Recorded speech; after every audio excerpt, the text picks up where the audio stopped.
Never before have the Chinese people faced a terror as ruthless and evil as Mao's Communist Party. Just like Marx, Lenin, and the deep state, Mao knew that what religions taught was real, and that Satan is also very real. Mao sought to destroy the will of the Chinese people to the point where he believed no divine being would ever come to their aid. Through the Cultural Revolution, the Chinese Communist Party ruined a 5,000-year-old civilization in 10 years. So, how was Mao able to create the most destructive regime in human history? Let's find out. Communism in China, on the edge of wonder. But be warned, this series may not be for the faint of heart. Hello, and welcome to our final episode in this series of exposing communism on Edge of Wonder. We felt that there's a lot of misunderstandings about what communism really is and wanted to expose it and how it has been the most destructive force in our world. In this episode, we're going to talk about the rise of the Chinese Communist Party and how it has killed more people than any regime in history. We have to warn you, there are some extremely graphic details in this episode, but we feel it's necessary to tell this to show how evil the Communist Party has really been in history. So parents, you might not want your kiddos to watch this one. Let's begin with China's history. China has one of the most rich and oldest cultures in this period of our civilization. With over 5,000 years history, the Chinese people have shaped so many aspects of our ways of life. Throughout all these years, many dynasties came and went, with the cultural landscape drastically changing with each emperor. Some were very noble and upright, and some brought destruction to their people. However, no matter how bad the worst emperors were, they all still believed in the divine, just their understanding may have been skewed. Even Genghis Khan never considered himself to be a ruthless barbarian. He even said, "I am the punishment of God. If you had not committed great sins, God would not have sent a punishment like me upon you." So why are we bringing this up? Just to note that most of the Chinese wars throughout history were fought over land, religious beliefs, or control over a population. However, once an emperor gained control, he would have those people be a part of everyday society, just under a new emperor, and life would continue on. Never before have the Chinese people ever faced a terror as ruthless and evil as Mao's Communist Party. Even the name of Chinese Communist Party in Chinese has satanic roots. The traditional character Dang means party or gang, consists of two radicals which correspond to the words promote and dark. So when you combine these two radicals together, it literally translates to promoting darkness. Even Confucius said, people who help one another conceal their wrongdoings are said to be forming a gang. Or it could also be translated as a cabal. The goal of communism is to destroy belief in any kind of faith. Thus, without faith, the people would then turn to its ruling party as their new god. So how did China go from being the most deeply spiritual-rooted country to becoming the most atheistic and communist countries ever? Well, everyone, that is exactly what this episode is about. The rise of the Chinese Communist Party. Most historians think China's contemporary era started around the mid-1800s, which was during the Qing dynasty. China soon started to go through a westernization movement where they opened up trade with the West for goods and weapons. But internally, China started facing tremendous and painful turmoils. Many of the intellectuals got together to come up with ways of saving the country and its people. But with another war on the verge of breaking out with Japan and other national issues, their ideas only became disappointments, leading to despair. As stated in the Epoch Times 9 commentaries on the Communist Party, like people who turned to any available doctor in times of illness, they looked outside China for a solution. When the British and French styles failed, they switched to the Russian method. They did not hesitate to prescribe the most extreme remedy for the illness in the hope that China would quickly become strong. Their remedy, communism. They wanted to take the easy way out and thought that this ideology would free them of their burdens. Unfortunately, they couldn't have been more wrong. Now, before we get into what happened, let's bring up one of the most ruthless leaders in pretty much the history of our current civilization, Mao Zedong. You might be batting an eye when we say that, but after this episode, you will be agreeing with us for sure. In 1911, the Xinhua Revolution began against the Qing dynasty, and 17-year-old Mao decided to join the Revolutionary Army and the Kuomintang, or the KMT for short, which is the Chinese Nationalist Party, and who formed the First Republic of China. According to Fritz Springmeier, author of The Bloodlines of the Illuminati, Mao had wanted to go to a Christian missionary school, but they rudely threw him out because he was Chinese. Fritz said he never forgot this and vowed to get his revenge on Christianity and on God. So we don't know for certain if this is true, but either way, it makes perfect sense why Mao turned to Leninist and Marxist ideology after the Soviet Revolution in 1919 and started to get members in the KMT to join his Chinese Communist Party. Mao believed that China had too many people, and the country was using too much resources, land, and food for the Chinese people, and wished to eliminate anyone who wouldn't go along with his bidding. Recycling that old eugenics theory, I guess. How original. He already started to form his plan, which was destroying the four olds. He felt that these would stand in his way, which for his so-called communist utopia, and these were old customs, old culture, old habits, and old ideas. In reality, he wanted to destroy traditional culture so Chinese people would forget their roots.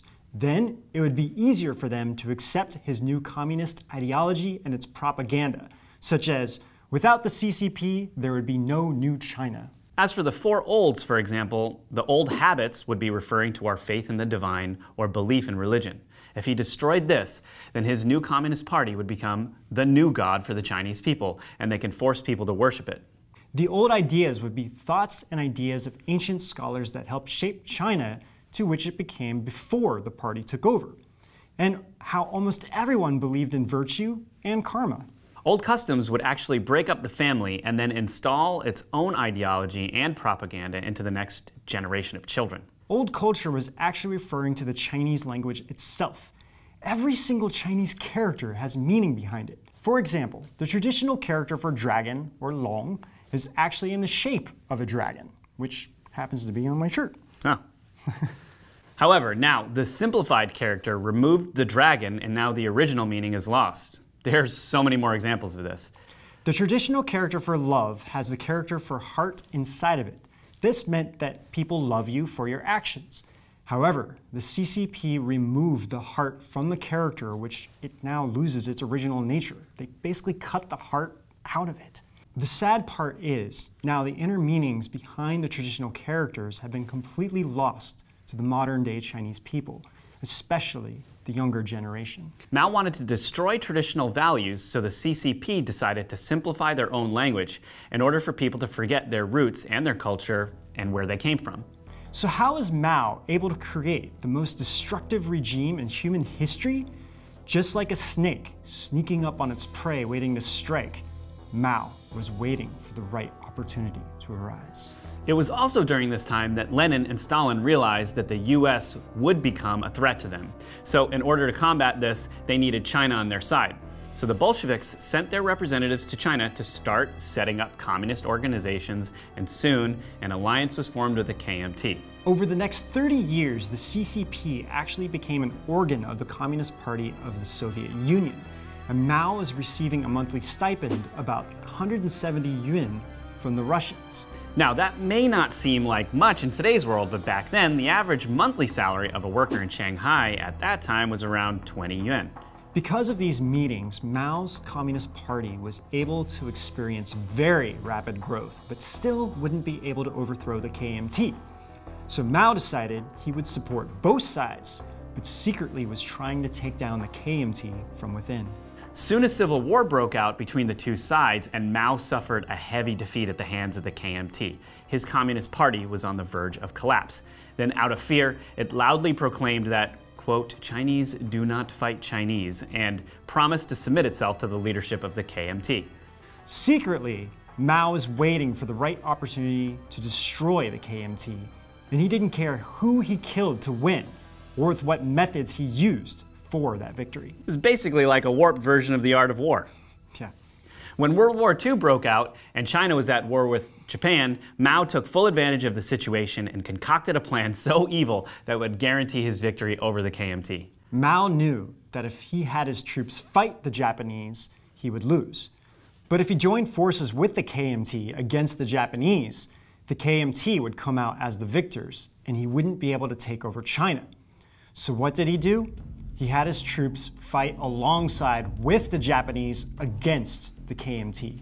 To quote the 9 commentaries again here, the CCP exhorted people in the KMT-controlled areas to rebel, calling on workers to strike, peasants to make trouble, students to boycott classes, poor people to quit working, soldiers to revolt, so as to overthrow the nationalist government. In this way, they were calling out all of the KMT supporters to come and take a stand against the Japanese. But really, the CCP was actually calling them to their death so Mao could make sure there would be no uprising from any KMT supporters. While the battle was going on, Mao started to expand his own base. Once the KMT were on the verge of defeat, Mao then had his troops turn against the Japanese forces, and the Japanese started to surrender, and then they incorporated them into the CCP's army. For the regular citizens of China, Mao was now a hero, and he had single-handedly won the war and formed a massive army in the process and showed that his new Communist Party would lead the new China. And you can even see this in modern Chinese movies today, where Japanese are considered to be evil. Even today, the textbooks in China, which were produced by the CCP, say that the KMT ran away from the Japanese and it was the CCP who saved China. Mao quickly realized that the best way to kill off a large number of Chinese people was not through war, but through famines. As bad as Stalin's famine was, it was nothing compared to how many people died during the CCP's. In just 3 years, an estimated 40 million people died, but the real number is impossible to trace. The CCP labeled the Great Famine as the 3-year natural disaster, meaning they're saying that a natural disaster caused the deaths of the people, and this is what is still written in their textbooks.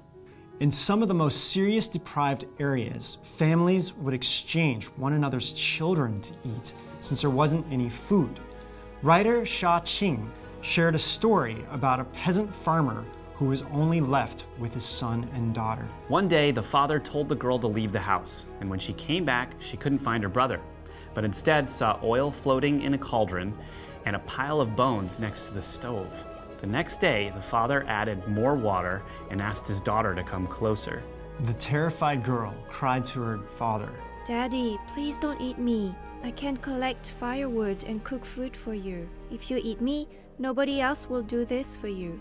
This was just one case, and we are sure that there were many unheard stories like this. Guys, I wish we could say we're making this up, but this is actually the reality in China's communism. Mao was also testing party officials during this time, and any official who resisted telling the truth to people and denied that any famine was going on was promoted among party members to the top ranks. One thing that the CCP did was to force the Chinese people to turn against each other and not to trust each other and call out anyone who would oppose the CCP. Children would be rewarded for these so-called good deeds and would receive high marks in their classrooms, and family members turning in other family members would actually rise in the ranks of the Communist Party. In the 9 commentaries of the Communist Party, there is a story of a school teacher in Beijing in the 1960s who accidentally put 2 characters of socialism and fall down next to each other when she was quizzing her students on Chinese characters. Her students reported her to members of the Communist Party, and she started to be criticized every day and beaten by the male students. This is a teacher. Her daughter even severed her relationship with her, and the only work she was allowed to continue on with was cleaning the toilets and the restrooms in the school. During the Cultural Revolution, it was common that fathers and sons would torture each other. Husbands and wives struggled with each other, mothers and daughters reported on each other, and students and teachers treated each other as enemies. Party nature motivated the conflicts and hatred in these cases. During the early period of the CCP rule, many high-ranking CCP officials were helpless as their family members were labeled as class enemies. This, again, was driven by party nature. Now that Mao had formed his Chinese Communist Party, he wanted to control and take over everything. China had more people than any country in the world. If people started their own revolution, they could overthrow it. He needed to make the Chinese so submissive of the party that they would even be scared to even think bad thoughts about it. This next story is one that's really hard to tell. It's about Lin, the daughter of Zhang Zhixin, a dissident during the Cultural Revolution who became famous for criticizing the idolizing of Mao. She was arrested and labeled as a counter-revolutionary who refused to reform. A person from the court said to Lin that her mother was going to be executed and asked her how she felt about it. Lin wrote later, I was astonished. I did not know how to answer. My heart was broken, but I pretended to be calm, trying hard to keep my tears from falling. My father had told me that we could not cry in front of others, otherwise we had no way to renounce our relationship with my mother. Father answered for me, if this is the case, the government is free to do what it deems necessary. The person then asked the family if they would collect her body if she is executed. Her father said that they don't need anything. She then described that they staggered along as they walked home in a howling snowstorm. Lin then writes, We did not cook. Father split the only coarse corn bun we had at home and gave it to my brother and me. He said, finish it and go to bed early. I lay on the clay bed quietly. Father sat on a stool and stared at the light in a daze. After a while, he looked at the bed and thought we were all asleep. He stood up, gently opened the suitcase we brought from our old home in Shenyang, and took out Mother's photo. He looked at it and could not hold back his tears. I got up from bed, put my head into Father's arms, and started crying loudly. Father patted me and said, Don't do that, we cannot let the neighbors hear it. My brother woke up after hearing me cry. Father held my brother and me tightly in his arms. This night, we did not know how many tears we shed, but we could not cry freely. This story just destroys me every time I read it. In the book, Enemy Within by Father Raymond J. de Jager, he told stories of how the CCP used violence to terrify people into submission. He gives an example that the CCP invited everyone, especially children, with their teachers from local schools to all come to the square in a village. They then brought out 13 patriotic young men who were against what the CCP was doing. Someone then announced their so-called wrongdoings as an executioner came out on stage holding a sharp knife. The horrified teachers would then be forced to lead the students into singing CCP songs with lyrics praising the party and giving it the highest glory. As the children sang, the executioner would stand behind each so-called criminal and cut the heads off one by one. De Jager writes, Blood sprayed out like a fountain as the head rolled on the ground. The children's hysterical singing turned into chaotic screaming and crying. The teacher kept the beat, trying to keep the songs going. Her bell was heard ringing over and over in the chaos. He goes on to write, Communist soldiers came over, cut the victims' chests open, and took out their hearts for a feast. All the brutality was done in front of the children. The children went all pale due to the terror, and some started throwing up. The teachers scolded the soldiers and lined the children up to return to school. The Communist Party would do this as many times as they could, and Father de Jager saw this happen multiple times. He then said that the children became so used to the blood and numb to the killing that some even started to enjoy it and would be unhappy if there wasn't as much blood being splattered. He also told stories of how he saw a man being skinned alive in public, how soldiers ripped clothes off 3 men and threw them into boiling water, and how a son watched his father being tortured with acid as his skin started to peel off, leaving only his head intact until he died. Violent attacks spread all throughout the country. Many of the new Red Army soldiers were the children who grew up watching the killings and torturing of others and enjoyed taking part in it themselves now. They would beat anyone who resisted the party, and they wouldn't even stop at killing babies. They would brag that the best way to kill a baby would be stepping on one leg while holding onto the other, tearing the baby in half.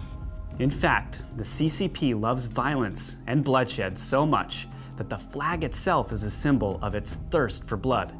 The CCP said that it has been dyed red with martyrs' blood, which is why some Chinese people call it the blood red flag. Mao knew that the intellectuals of China would never accept his Communist Party and the bloody killing, so he called on all of them to come together and help the CCP rectify itself. The movement was also known as the 100 Flowers Movement. See, on the surface, he called on them to have the great minds of China come together and freely speak their views in the name of freedom of thought and rectifying the CCP.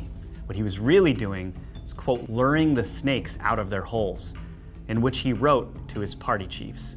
What happened next was that Mao was calling for an anti-rightist movement where he branded all of the 540,000 of them as rightists and had the Red Army and even citizens take part in brutal beatings, arresting them, forcing them out of their homes, losing their jobs, and everything else to send a clear message that if you hold negative thoughts of the party, they will find you.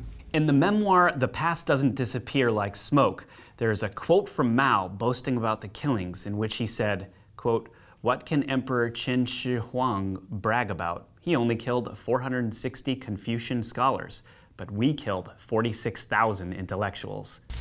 150 years in the making. The ultimate evil specter. Lies, hatred, and struggle.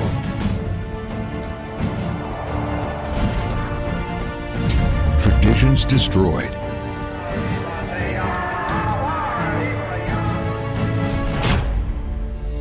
The deep state's cult, communism.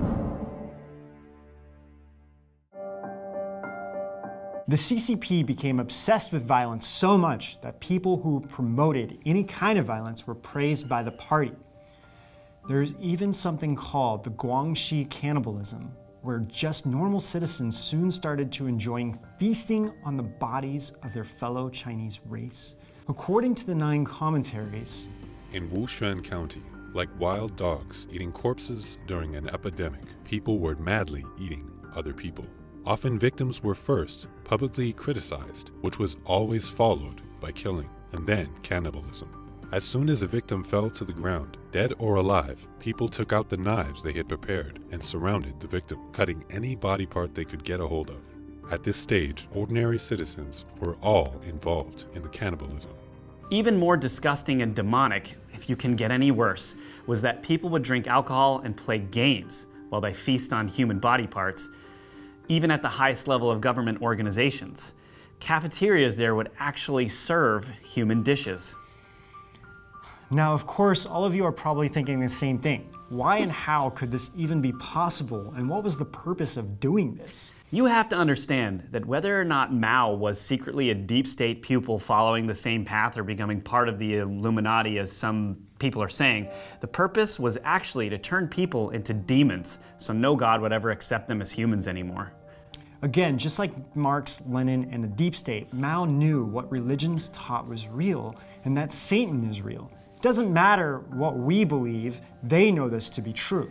So they wish to destroy and ruin people so much that no divine being would even want to help them. When people no longer believe in a righteous God, demons, rotten spirits, and all kinds of messed up stuff will consume them with the goal of dragging people down to hell. The Communist Party even created a song about it that party members still sing. There has never been any savior of the world, nor deities, nor emperors on which to depend. To create humankind's happiness, we must entirely depend on ourselves. And this goes on to our next topic, the destruction of religion. Because China had such a long and rich culture, there were many ancient temples, historic artifacts, statues, and so much more. Mao knew that in order to fully complete his revolution, he had to destroy all of this. Before the Cultural Revolution, there were more than 500 temples and monasteries in Beijing, and almost every city in China had temples. Ancient walls or monasteries full of monks and religious people. Mao sent his Red Army and incited the people that these were all old thoughts and ideas, and they must be destroyed to pave the way for the new China. The people set out like a plague, destroying and killing anything related to ancient culture or religious clergymen or monks. They would force Muslims to eat pork, monks to eat meat and get married, and Catholic priests to either be exiled, jailed, or killed. If anyone refused, they would parade them around the town, sometimes without any clothes on, with signs that read, "To hell with the scriptures, they are full of shit." Over 11,000 Catholics were killed, and even some foreign priests were killed or jailed, with over 3 million followers of these religions arrested or executed. Then Mao created new organizations just as the deep state does, such as the Chinese Taoist Association, or the Chinese Buddhist Association, or Chinese Patriotic Catholic Association, and so on, with the agenda that each of these were being controlled by party leaders and not actual real religious people. This serves multiple purposes. One is so that they can keep an eye on people. Two is so that they can start to undermine it from within, forcing people to lose their faith in these religions. Three is for the party's own financial gain, plus many more. But no matter what faith you believed in, the party was always above any god or religion. If you pray at the dinner table, you must thank the party first before you have your food. Today, there are religions in China, but they have to be approved by the party. Most of the teachings of Jesus has been removed from the Bible in China, which sparked an underground Christian movement, which is being heavily persecuted to this day. Also, the spiritual practice Falun Gong also teaches that there are divine beings watching over us and that we must live by the universal principles of truth, compassion, and tolerance. This goes against everything that the party stands for, such as lies, corruptions, and violence. So the party sees it as a threat to its very existence since it's teaching people to be kind. Sadly, this is still going on today, affecting so many people in China and ruining lives, families, and forcing people to leave the country with never being able to see their families again. Now, some of you might be thinking, how and why were all of these evil communist people able to do what they did in history and kill so many people and get away with it? Well, even if you don't believe it, the deep state knows that Satan is real. They believe in it so much that they worship him.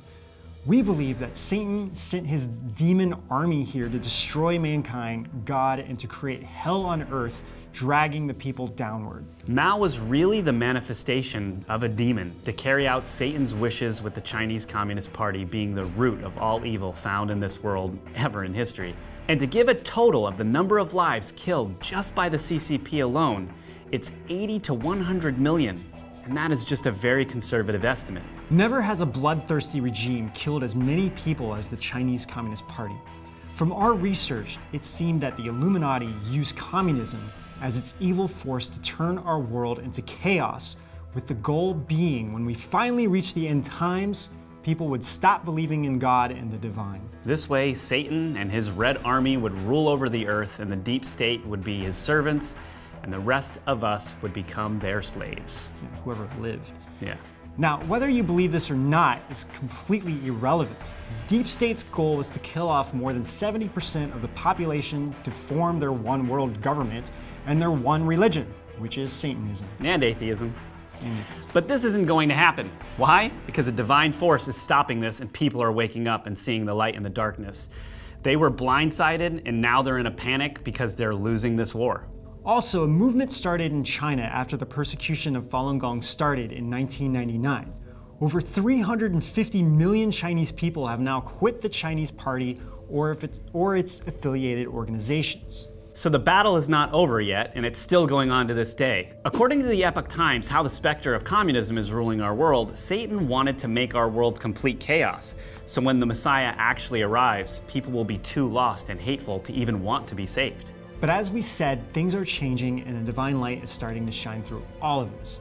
But China is doing some of the most hateful things on this planet, with its organ harvesting of living people, its one-child policy, and even a large underground ring of selling babies for cannibalism, which I am sure is connected to the deep state and a slew of other horrible things. Now, you might not believe this is happening, but this is what communism has been doing to the Chinese people, turning them from the most spiritually and deeply developed and rooted people of faith on this planet to literally monsters that are capable of eating babies because they believe it will grant them everlasting youth. And of course, people, we are not talking about everyone in China. There are some really good people in China as well, and no one should be discriminating against them. They're living through this communist specter is an actual miracle. You can't get more disgusting than this, but of course, this is just a small number of the Chinese people.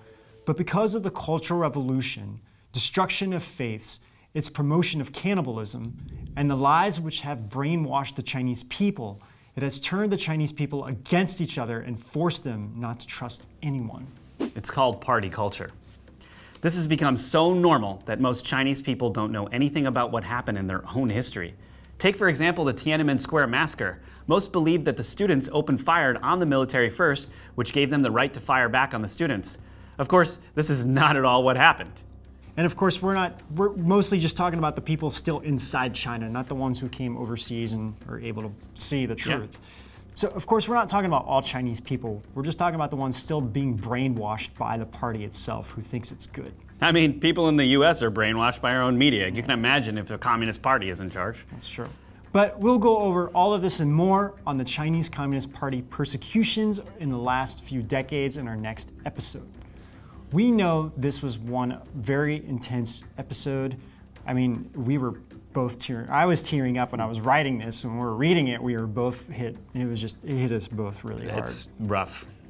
But the point of this was to really show how communism has destroyed our world and to have you guys learn the real history of the CCP and its origins of communism. As hard as it is to watch, it's important that we understand the history, so to make sure it never gets this way again. And with that, we want to thank you guys for watching our series on communism. And don't forget, just like our Deep State series, our communism series has laid the foundation for innumerable offshoot episodes. We're going to be covering things like Darwin, Saul Alinsky's real impact on the world, organ harvesting, the Khmer Rouge, and so much more. That's right. It's going to shed light on the true history that's been hidden from us, but that we owe it to ourselves to know. So hang on to your hats, Ben. And in the meantime, we'll see you guys out on the edge.